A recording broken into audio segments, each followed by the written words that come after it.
এখন সম্প্রচারিত হবে রেডিও তেহরান থেকে আজকের সর্বশেষ বিশ্ব সংবাদ।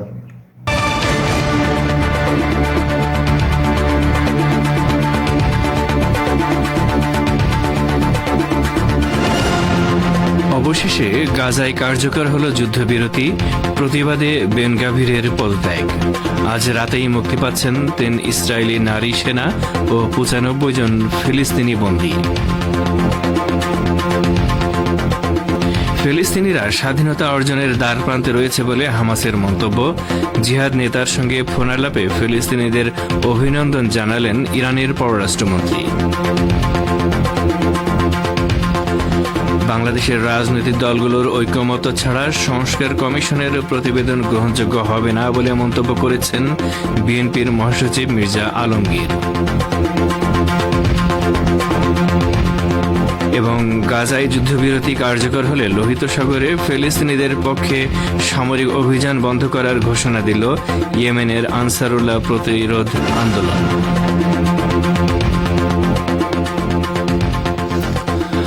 আসসালামু আলাইকুম। বিশ্ব সংবাদের গুরুত্বপূর্ণ অংশগুলো শুনলেন, এবারে বিস্তারিত। পরিবেশনায় রয়েছি রেজওয়ান হোসেন। অবরুদ্ধ গাজা উপত্যকায় ফিলিস্তিনের ইসলামী প্রতিরোধ আন্দোলন হামাস এবং ইহুদিবাদী ইসরায়েলের মধ্যে যুদ্ধবিরতি চুক্তি অবশেষে কার্যকর হয়েছে। প্রায় 3 ঘণ্টা বিলম্বের পর স্থানীয় সময় আজ বেলা 11:15টায় যুদ্ধবিরতি শুরু হয়েছে বলে নিশ্চিত করেছে ইসরায়েলের প্রধানমন্ত্রীর কার্যালয়। সকাল 8:30টায় যুদ্ধবিরতি শুরু হওয়ার কথা থাকলেও নেতানিয়াহুর কার্যালয় থেকে বলা হয় এখনই যুদ্ধবিরতি শুরু হচ্ছে না। কারণ হিসেবে তারা জানায়, হামাস এখনও শর্ত মতো মুক্তি দেওয়া হবে এমন বন্দী ব্যক্তিদের তালিকা প্রকাশ করেনি। উল্টো এই সময়ের পর গাজায় হামলা চালায় ইসরায়েল। এই হামলায় অন্তত 10 ফিলিস্তিনি শহীদ হয়েছেন। পরে হামাসের সামরিক শাখা আল কাসাম ব্রিগেডের মুখপাত্র আবু ওবায়দা 3 নারী বন্দীর নাম প্রকাশ করেন। ইসরায়েলও নিশ্চিত করে যে তারা চুক্তির প্রথম দিনে মুক্তি পাবে এমন 3 জন বন্দীর নাম পেয়েছে। পরে যুদ্ধবিরতি কার্যকর হয়। চুক্তি অনুযায়ী যুদ্ধবিরতির প্রথম দিনে 3 জন ইসরায়েলি পণবন্দী এবং প্রায় 95 জন ফিলিস্তিনি বন্দী মুক্তি পাবে। এদিকে গাজায় যুদ্ধবিরতি চুক্তির বিরোধিতা করে ইসরায়েলের কট্টর ডানপন্থী মন্ত্রী ইতামার বেন গাভির পদত্যাগ করেছেন। ইতামারের দলের 2 সদস্য ইসরায়েলি প্রধানমন্ত্রী বেনিয়ামিন নেতানিয়াহু সরকারের মন্ত্রিসভা থেকে পদত্যাগ করেছেন। দলটির পক্ষ থেকে বলা হয়েছে তারা আর ক্ষমতাসীন জোটের অংশ নয়। ইতামারের দল এই যুদ্ধবিরতি চুক্তির ঘোর বিরোধিতা করে আসছে। তারা এটিকে কলঙ্কজনক যুদ্ধবিরতি চুক্তি বলে অভিহিত করেছে। ইহুদিবাদী ইসরায়েল গাজা উপত্যকায় গণহত্যামূলক যুদ্ধে নিজের ঘোষিত কোনো লক্ষ্য অর্জন করতে পারেনি বলে ঘোষণা করেছে ফিলিস্তিনের ইসলামী প্রতিরোধ আন্দোলন হামাস। এটি আরও বলেছে, ফিলিস্তিনিরা 15 মাস ধরে গাজায় প্রতিরোধ যুদ্ধ চালিয়ে যাওয়ার মাধ্যমে দখলদার ইসরায়েলের দর্প চূর্ণ করেছে এবং নিজেদের মাতৃভূমি মুক্তির কাছাকাছি পৌঁছে গেছে। শনিবার এক বিবৃতিতে এসব কথা বলেছে হামাস। এতে বলা হয়েছে, ইসরায়েলি প্রধানমন্ত্রী নেতানিয়াহু যুদ্ধকে দীর্ঘায়িত করে আরও বেশি গণহত্যা চালাতে চাইলে প্রতিরোধ যোদ্ধারা দখলদার সরকারকে আগ্রাসন বন্ধ করে সেনা প্রত্যাহার করে নেওয়ার সিদ্ধান্ত ঘোষণা করতে বাধ্য হয়েছে।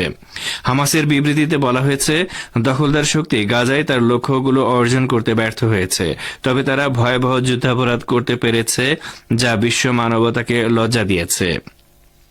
ফিলিস্তিনিরা এখন দখলদারিত্বের শৃঙ্খল ভেঙে স্বাধীনতা অর্জন ও মাতৃভূমিতে প্রত্যাবর্তনের দ্বারপ্রান্তে রয়েছে বলেও বিবৃতিতে দাবি করা হয়েছে। ইরানের পররাষ্ট্রমন্ত্রী সাইয়েদ আব্বাস আরাকচি ইহুদিবাদী ইসরায়েলের বিরুদ্ধে অতুলনীয় বিজয় অর্জন করায় গাজাবাসী ফিলিস্তিনিদের অভিনন্দন জানিয়েছেন। তিনি গাজা ভিত্তিক প্রতিরোধ সংগঠন ইসলামী জিহাদ আন্দোলনের মহাসচিব জিয়াদ আন-নাখালার সঙ্গে এক ফোনালাপে এ অভিনন্দন জানান। ফোনালাপে ইরানের পররাষ্ট্রমন্ত্রী বলেন, ফিলিস্তিনিদের প্রতিরোধের কারণে ইহুদিবাদীরা যুদ্ধবিরতি মেনে নিতে রাজি হয়েছে। তিনি আরও বলেন, ফিলিস্তিনিরা দখলদার ইসরায়েলের বিরুদ্ধে সশস্ত্র সংগ্রাম চালিয়ে যাওয়ার অধিকার সংরক্ষণ করবে এবং সেই সংগ্রামের প্রতি সমর্থন জানানোর মৌলিক ও ধ্রুব অবস্থান থেকে তেহরান কখনো সরে যাবে না। ফোনালাপে গাজা উপত্যকার সর্বশেষ পরিস্থিতি সম্পর্কে ইরানের পররাষ্ট্রমন্ত্রীকে ব্রিফ করেন জিহাদ নেতা নাখালা। তিনি ইসরায়েলি বিরোধী সংগ্রামে সমর্থন দেওয়ার সাহসী পদক্ষেপ নিয়ে ইরানের সরকার ও জনগণের প্রতি কৃতজ্ঞতা জানান। ইসলামী জিহাদ নেতা বলেন, আমরা ইরানের ভাইদের ভুলতে পারি না, যারা তাদের সবকিছু দিয়ে নিয়ে গাজা যুদ্ধে আমাদের পাশে দাঁড়িয়েছিল।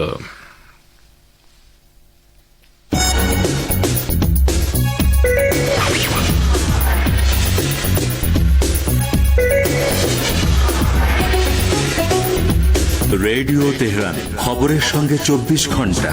ভিজিট করুন আমাদের ওয়েবসাইট parstoday.ir/dn।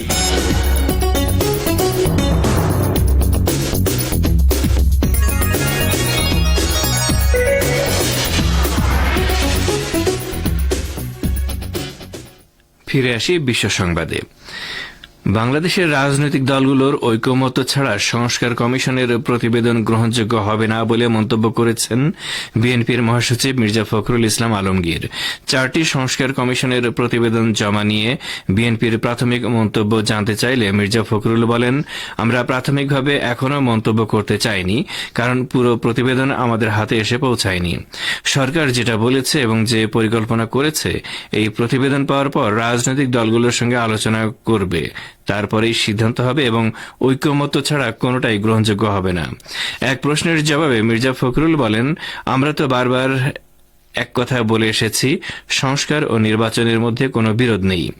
যে নির্বাচন হবে এবং যে সরকার আসবে, যেই দল সরকারে আসবে, তারা এই সংস্কারগুলোকে এগিয়ে নিয়ে যাবে।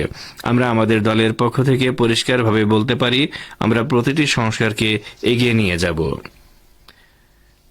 আপনারা বিশ্ব সংবাদ শুনছেন রেডিও তেহরান থেকে, আরো প্রচারিত হচ্ছে শর্টওয়েভ 25 মিটার ব্যান্ডে। এবার হিন্দুদের বাড়িতে ধারালো অস্ত্র রাখার নিদান দিলেন সুকান্ত মজুমদার। রবিবার হুগলিতে গিয়ে এমনই বিস্ফোরক মন্তব্য করেছেন কেন্দ্রীয় শিক্ষা প্রতিমন্ত্রী। হুগলির কুন্তিঘাটে রাম মন্দির উদ্বোধন অনুষ্ঠানে এদিন যোগ দিয়েছিলেন বিজেপির রাজ্য সভাপতি।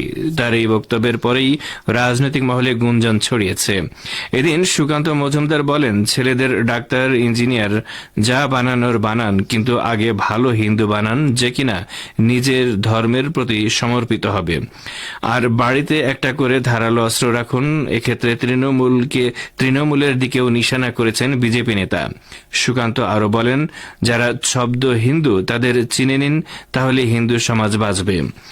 এ প্রসঙ্গে হুগলির তৃণমূল জেলা সভাপতি অরিন্দম গুইন বলেন, সুকান্ত মজুমদার বাংলার সংস্কৃতিই জানেন না। বিজেপি বাংলাকে অশান্ত করার চেষ্টা চালিয়ে যাচ্ছে, সেজন্য বই পড়া ছেড়ে অস্ত্র ধরার নিদান দিয়েছেন। এখানেই তৃণমূলের সঙ্গে বিজেপির পার্থক্য। ইয়েমেনের আনসারুল্লাহ প্রতিরোধ আন্দোলন বলেছে, গাজায় যুদ্ধবিরতি কার্যকর হলে এই আন্দোলন লোহিত সাগরে ফিলিস্তিনিদের পক্ষে সামরিক অভিযান বন্ধ করবে। আনসারুল্লাহ আন্দোলনের মুখপাত্র মোহাম্মদ আল বুখাইতি এক বিবৃতিতে এই ঘোষণা দিয়েছেন।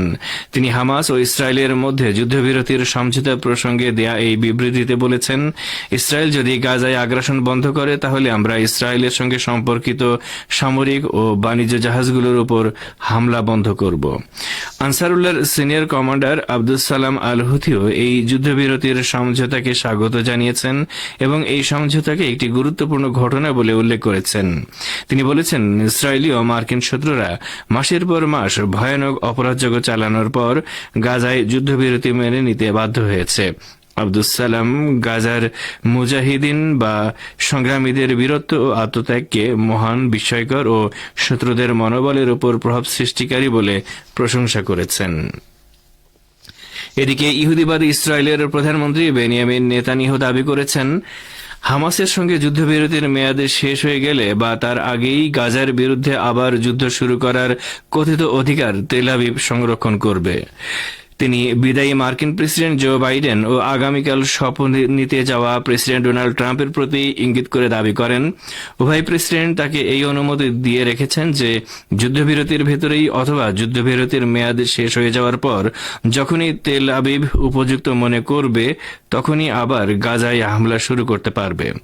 2023 সালের অক্টোবর মাসে হামাসকে ধ্বংস করে গাজা থেকে পণবন্দীদের জীবিত উদ্ধার করে নিয়ে আসাকে এই যুদ্ধের প্রধান লক্ষ্য বলে ঘোষণা ঘোষণা করেছিলেন নেতানিয়াহু, কিন্তু 15 মাসের বেশি সময় ধরে ভয়াবহ অপরাধযোগ্য চালিয়েও সেই লক্ষ্যের ধারের কাছে যেতে পারেনি ইসরায়েল।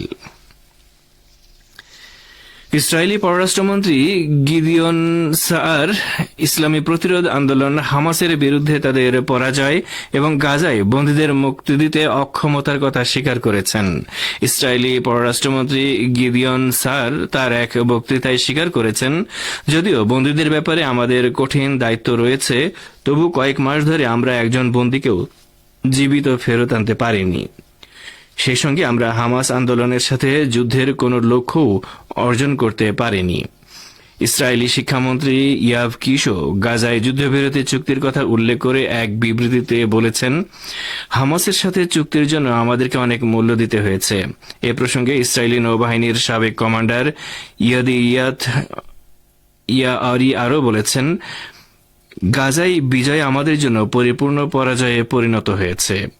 ইয়ারি আরও বলেন, গাজা যুদ্ধ শেষ হবে, কিন্তু হেগের গল্প সহ ইসরায়েলের অভ্যন্তরে রাজনৈতিক ও বিচারিক সুনামির পালা শুরু হবে। ওই সুনামি শেষ পর্যন্ত একটি বিপর্যয়ে পরিণত হতে পারে। ইরানের ইসলামী বিপ্লবী গার্ড বাহিনী বা আইআরজিসি দেশের দক্ষিণ পানি সীমার তীরে নির্মিত একটি নতুন কৌশলগত ভূগর্ভস্থ অস্ত্রাগার উন্মোচন করেছে। এই অস্ত্রাগারে দ্রুত আক্রমণকারী জাহাজ এবং অন্যান্য নৌযানের বিশাল বহর রাখা যাবে। আইআরজিসি প্রধান কমান্ডার মেজর জেনারেল হোসেন সালামি এবং আইআরজিসি নৌবাহিনীর commander rear admiral Ali Reza Tangsiri শনিবার এই স্থাপনা উন্মোচন করেন।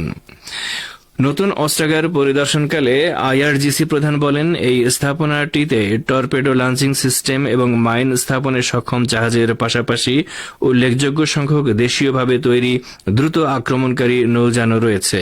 তিনি বলেন, ভূগর্ভস্থ নৌ স্থাপনাটি আইআরজিসির নৌবাহিনীর ক্ষমতার একটি ক্ষুদ্র অংশ মাত্র। মেজর জেনারেল সালামি আরও বলেন, আইআরজিসি নৌবাহিনী অব্যাহতভাবে তার যুদ্ধ প্রস্তুতি এবং প্রতিরক্ষা ক্ষমতা বাড়িয়েছে। তিনি জোর দিয়ে বলেন, ক্ষেপণাস্ত্র সজ্জিত জাহাজ ইরানের সার্বভৌমত্ব এবং সামুদ্রিক সীমান্ত রক্ষার জন্য বর্তমানে পারস্য উপসাগরের জলসীমায় টহল দিচ্ছে। আর এরই সাথে শেষ করছি রেডিও তেহরান থেকে আপাতত বিশ্ব সংবাদ। ইসরায়েলি যুদ্ধাপরাধীদের শাস্তি নিশ্চিত করার জন্য বিশ্বব্যাপী জোরালো দাবি এবং প্রচেষ্টা বর্তমান সময়ে গুরুত্বপূর্ণ আলোচনার মধ্যে একটিতে পরিণত হয়েছে। এ সম্পর্কে এখন রয়েছে আমাদের ভাষ্যকারের একটি পর্যালোচনা, পড়ে শোনাচ্ছেন বাবুল আখতার। ইসরায়েলি যুদ্ধাপরাধীদের শাস্তি নিশ্চিত করার জন্য বিশ্বব্যাপী জোরালো দাবি এবং প্রচেষ্টা বর্তমান সময়ে গুরুত্বপূর্ণ আলোচনার মধ্যে একটিতে পরিণত হয়েছে। ফার্স্ট ফুডের খবর অনুসারে ফারা খতনেও একটি প্রবন্ধে এ প্রসঙ্গে লিখেছেন, আপনি যদি 1945 সালে যুদ্ধাপরাধের অভিযোগে গ্রেফতার থেকে বাঁচতে আর্জেন্টিনায় পালিয়ে যায় শিরোনামটি পড়তেন, তাহলে নুরেমবার্গ বিচারের সময় জার্মানি থেকে লাতিন আমেরিকায় পালিয়ে যাওয়া নাৎসি যুদ্ধ অপরাধীদের কথা আপনি জানতে পারতেন।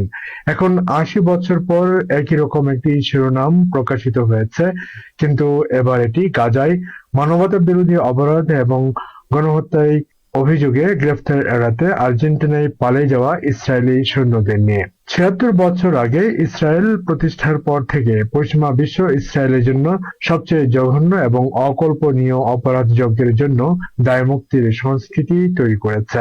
গত সপ্তাহে ইসরায়েলের পররাষ্ট্র মন্ত্রণালয় যুদ্ধাপরাধের সন্দেহে ওয়ান্টেড ইসরায়েলি সৈনিক জুবাল বাগদানির ব্রাজিল থেকে আর্জেন্টিনা এবং শেষ পর্যন্ত ইসরায়েলে পাচার করার অভিযান পরিচালনার নির্দেশ দেয়। গাজায় যুদ্ধাপরাধীর তদন্ত এবং বিচার এড়াতে বাগদানিকে সাহায্য করার জন্য এই পদক্ষেপ নেওয়া হয়েছিল। জুবাল বাগদানি গাজায় যুদ্ধ শেষে ব্রাজিলে ছুটি কাটাতে গিয়েছিলেন, আর এই সময় হিন্দ রজব ফাউন্ডেশন ব্রাজিলীয় কর্তৃপক্ষের কাছে তার যুদ্ধাপরাধীর বিষয়ে পর্যাপ্ত প্রমাণ সংগ্রহ এবং উপস্থাপনের জন্য দায়িত্বপ্রাপ্ত ছিল। এখানে যে বিষয়টি উল্লেখ করার বিষয় তা হচ্ছে, তার যুদ্ধাপরাধীর প্রমাণের বেশিরভাগই এসেছে ওয়াগদানির মাধ্যমে সোশ্যাল মিডিয়ায় প্রকাশ করা ভিডিও ফুটেজ থেকে, যেখানে তিনি ফিলিস্তিনিদের উপর ইসরায়েলের গণহত্যায় তার অংশগ্রহণের কথা গর্বের সঙ্গে প্রকাশ করেছিলেন। যে সপ্তাহে ইসরায়েলি কর্তৃপক্ষ ব্রাজিল থেকে জুবাল ওয়াগদানিকে পাচার করে, সেই সপ্তাহে চিলির 620 জনেরও বেশি আইনজীবী আরেক ইসরায়েলি সৈনিক স্যার হিরশোরনের গ্রেফতারের দাবি জানান। গাজা গণহত্যার সময় 749 ব্যাটালিয়নে কর্মরত হিরশোরেন সে সময় চিলির পাতাগোনিয়া অঞ্চলে ছুটি কাটাচ্ছিলেন। আইনি অভিযোগে তার বিরুদ্ধে ইচ্ছাকৃতভাবে গাজার আবাসিক এলাকা, সাংস্কৃতিক স্থান এবং প্রয়োজনীয় সুযোগ সুবিধা ধ্বংস করা, অমানবিক, নিষ্ঠুর এবং অবমাননাকর কাজ করা এবং জাতিগত নির্মূল এবং জনসংখ্যার জোরপূর্বক বাস্তুচ্যুতি ঘটানোর অভিযোগ আনা হয়েছে। এক সংবাদ সম্মেলনে হিরশোরনের গ্রেফতারকে সমর্থনকারী চিলির আইনজীবীদের একজন নেলসন হাদ্দাদ এই পদক্ষেপকে জরুরি প্রয়োজনীয়তার উপর জোর দিয়ে বলেন, হিরশোরন পালানোর চেষ্টার আগে তাকে গ্রেফতার করা উচিত। মাত্র 2 দিন আগে হিন্দু রজব ফাউন্ডেশন ইসরায়েলি সৈনিক ওয়াজ বেন ডেভিডের বিরুদ্ধে গাজায় গণহত্যার অভিযোগ এনে সুইডেনে আরেকটি মামলা দায়ের করেছে। হিন্দু রজব ফাউন্ডেশন কেবল ইসরায়েলি সৈনিকদের বিরুদ্ধে আইনি প্রমাণ সংগ্রহ করে না, যারা গণহত্যায় অংশগ্রহণের পর সহজেই সানি বা স্কি গন্তব্যে যায়, বরং তাদের দ্বিতীয় দেশে যেখানে দ্বৈত নাগরিকত্ব রয়েছে আইনজীবীদের একটি সংগঠন। এই ফাউন্ডেশনটি 6 বছর বয়সী ফিলিস্তিনি মেয়ে হিন্দু রজবের স্মরণে প্রতিষ্ঠিত হয়েছিল, যে গাজায় ইসরায়েলি ট্যাঙ্কের গুলিতে নিহত হয়। এখন পর্যন্ত এইচআরএফ গণহত্যায় জড়িত ইসরায়েলি সৈন্যদের বিরুদ্ধে 1100-এরও বেশি অভিযোগ দায়ের করেছে। এইচআরএফ এর জবাবদিহিতার নিরলস প্রচেষ্টার বিরুদ্ধে হুমকি দিয়েছিলেন ইসরায়েলি সরকারের মন্ত্রী আমিচাই চিকলি। এক্সে একটি পোস্টে চিকলি এইচআরএফ এর পরিচালকের প্রতি হুমকি দিয়ে লিখেছিলেন, প্রচারের মাধ্যমে লেবানিজ বেসামরিক নাগরিকদের হত্যার কথা স্পষ্টভাবে স্মরণ করুন। এতক্ষণ যারা আমাদের সংবাদটি শুনলেন, সবাইকে অসংখ্য ধন্যবাদ। আমাদের নিয়মিত ভিউয়ার যারা আছেন তাদের 82% ভিউয়ার্স এখনও আমাদের চ্যানেলটি সাবস্ক্রাইব করেননি। সো যারা আমাদের চ্যানেলটি এখনও সাবস্ক্রাইব করেননি, দয়া করে সাবস্ক্রাইব করে দিন এবং নিয়মিত আমাদের পাশে থাকবেন আশা করি। ধন্যবাদ সবাইকে।